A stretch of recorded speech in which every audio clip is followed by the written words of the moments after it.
I read The Palace of Illusions last year and I absolutely loved it. I've heard about the Mahabharata before, but this was the first time that I was actually seeing it through the eyes of Draupadi. It felt fresh, emotional, and completely different from what I'd heard before. The characters felt human rather than legendary, and honestly, I was completely obsessed with the book by the end of it.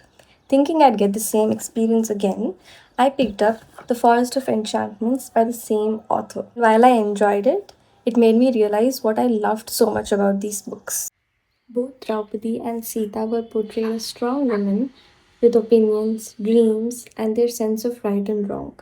Before marriage, they were very interested in their future and life. They weren't afraid to speak their minds. But what struck me most was that these books made me feel their stories rather than just hear them.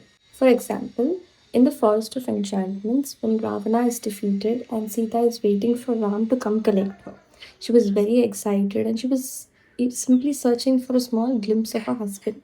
But instead of being consoled or comforted, she was questioned by Ram. I knew all this happened in the Ramayana before itself, but reading it from the perspective of Sita was completely different. It was devastating. The same thing happened in the Palace of Illusions.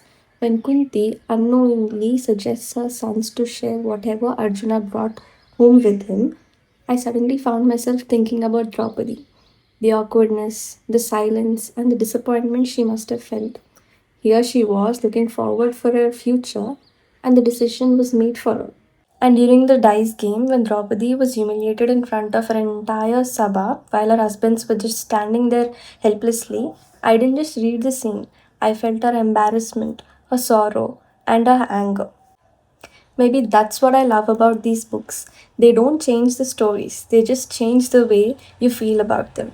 And once you look at these legends as people instead of legendary characters, you can never go back.